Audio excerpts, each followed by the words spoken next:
I'm gonna have to bring on another 8 crews. The lunch like a prince and dinner like a pauper. Heard of that? What if the real enemy was never outside, but sitting quietly, waiting for the perfect moment to strike? Season 3 changes everything. And this time, Cami isn't just grieving. She's evolving into something far more dangerous. The game has officially reset, but not in the way anyone expected. Season 3 begins with a shift in power that feels calm on the surface, yet deeply unstable underneath. Tommy is no longer tied to the system that once defined him. After everything that happened, he steps into a new chapter, building something from the ground up. A new company, a smaller team, and a structure that depends entirely on trust. But here's the problem. Trust is fragile, especially in a world where money and power control everything. This new setup looks clean and promising at first. Cooper is stepping into a leadership role, finally getting the chance to prove he's more than just lucky. Tommy stands beside him, not above him, which already changes the dynamic. Instead of controlling everything, Tommy is now guiding, advising, and stepping back when needed. It's a different version of him, more calculated, but also more exposed. Because when you're not the one in charge, you don't control how things fall apart. The team around them feels solid. Nate is handling finances, Rebecca is tighter than ever on the legal side, and the rest of the crew knows their roles. On paper, it works. But real pressure doesn't come from within the team. It comes from outside forces, and this season is setting up exactly that. Because while Tommy is building something new, someone else is losing everything. Cami.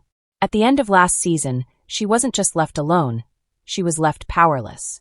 And that kind of silence, it doesn't stay quiet for long.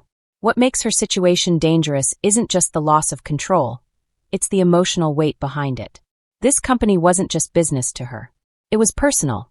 It was legacy. It was proof that everything meant something. And now all of that is slipping away. That's where the shift begins. At first, it may look like she's trying to hold things together, trying to make logical decisions, maybe even considering selling. But underneath that, there's something much darker building up. Because when someone feels like they've lost everything, they stop playing by the rules. And that's exactly what makes Cami unpredictable. What if she doesn't want to rebuild? What if she wants revenge? This is where Season 3 becomes more than just business drama. It becomes psychological. Because now it's not just about deals and power. It's about control, identity, and survival. Cami knows Tommy. She knows how he thinks, how he operates, and most importantly, she knows his weaknesses. And if she decides to use that knowledge against him, things won't just get messy, they'll get dangerous. Meanwhile, Tommy has no idea how far she's willing to go. From his perspective, he's starting fresh, focusing on growth, keeping his circle tight. But in reality, he's walking straight into a situation he can't fully see yet. Because the biggest threat isn't loud. It doesn't announce itself. It waits. And Cami has every reason to wait. As the season begins to unfold, you can feel the tension slowly rising. Not through big explosions or sudden chaos, but through quiet decisions. Small moves. Conversations that seem normal but carry hidden weight. That's what makes this setup so strong. It doesn't rush. It builds. And the scariest part? Everyone thinks they still have time. But in this kind of game, time is the first thing you lose. The deeper we move into Season 3, the clearer it becomes. This isn't just a fresh start for Tommy's company, it's a test. And not everyone is ready for it. Cooper, now sitting in a leadership position, is under pressure from every direction. On the outside, he looks confident. He speaks like a man who finally understands the weight of responsibility. But pressure doesn't just shape people, it reveals them. And Cooper still carries the shadow of what happened last season. The incident that was quietly buried, the man who died, the questions that never fully disappeared. Legally, he's safe for now. But situations like that don't just vanish. They stay in the background, waiting for the right moment to return. And in a business filled with powerful people and hidden agendas, nothing stays buried forever. The man who died wasn't just anyone. He had connections. He had partners. And people like that don't accept loose ends. So while Cooper is trying to prove himself as a leader, there's a silent threat forming around him. Not loud, not obvious, just a slow, steady buildup. And the worst part, he may not even see it coming. At the same time, Tommy is watching everything closely. He trusts Cooper, but trust doesn't mean blind faith. Tommy understands how quickly things can fall apart. He's been through it. That's why his role this season feels different. He's not just making moves, he's reading people, studying reactions, staying one step ahead. Or at least, trying to. Because while he's focused on protecting what he's building, Cami is starting to move. And she's not moving emotionally anymore. She's moving strategically. Instead of reacting out of anger, she begins to think long-term. That's what makes her dangerous now. She understands that attacking directly won't work. Not against Tommy. Not against a team that's already expecting resistance. So she shifts her approach. She starts small. Quiet conversations. Reaching out to the right people. Rebuilding connections that were never fully broken. People who feel overlooked. People who lost something when everything changed. And slowly, she begins to create influence again. This is where her transformation becomes real. She's no longer the person trying to save what's left of the past.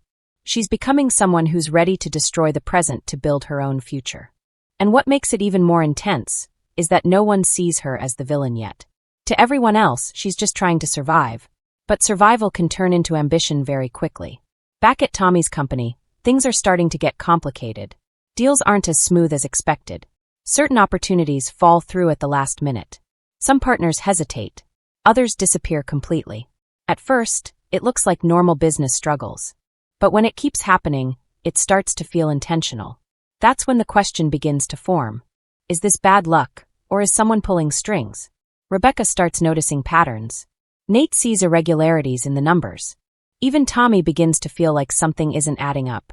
But without clear proof, they're left in a dangerous position, aware that something is wrong but unable to act.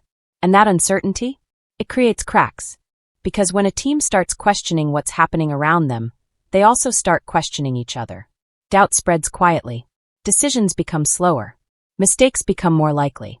And that's exactly the kind of environment where things fall apart. Meanwhile, Cami is watching from a distance. Learning. Waiting. Every move she makes is calculated now. She's not rushing. She's not making noise. She's building something far more effective, control without attention. And if she's really behind what's happening, then this isn't just a challenge for Tommy's company. It's a setup. A slow, controlled breakdown designed to weaken them before the real strike happens. The tension keeps rising, but not in obvious ways. It's in the silence between conversations. In the hesitation before decisions. In the feeling that something is coming, but no one knows when. And the closer they get to the truth, the more dangerous everything becomes. Because if Cami is truly stepping into the role of the villain, then she's not just trying to compete. She's trying to win, no matter what it costs. By the time we reach the later part of the season, everything starts to connect, and the calm illusion completely breaks. What once felt like small problems now reveals itself as something much bigger. This was never random. It was never bad luck. It was planned, and at the center of it is Cami. But here's the twist. She doesn't step forward as an obvious villain. She doesn't announce war. Instead, her presence is felt through consequences. Deals collapsing. Pressure building. Enemies appearing at the worst possible time.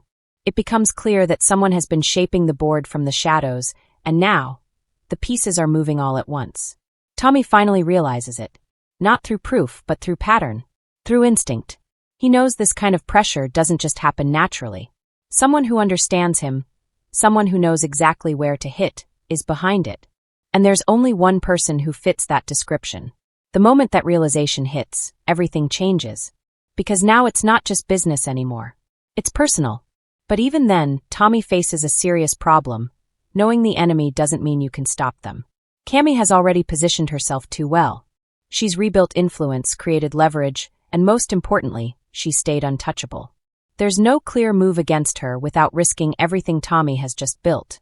And that's exactly the position she wanted him in. Forced to react. Forced to defend. While she controls the pace.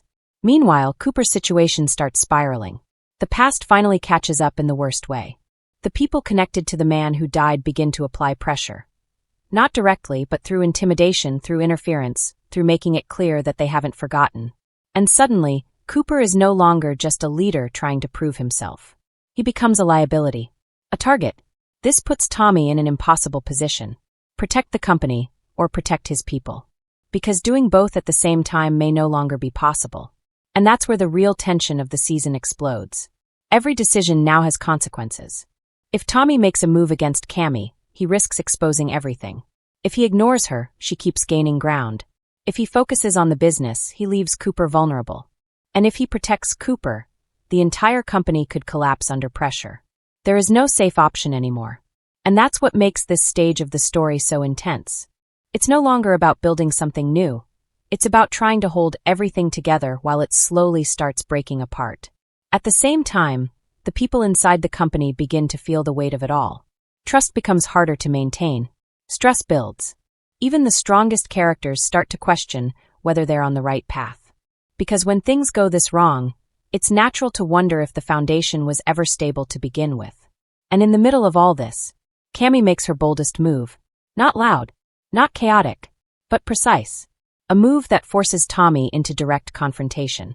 This is the moment the season has been building toward. Not just a clash of power, but a clash of mindset. Tommy, who believes in control through relationships, loyalty, and experience, versus Cami, who has evolved into someone who believes control comes from pressure, fear, and timing. Two completely different approaches. One outcome. What makes this confrontation powerful isn't just who wins or loses.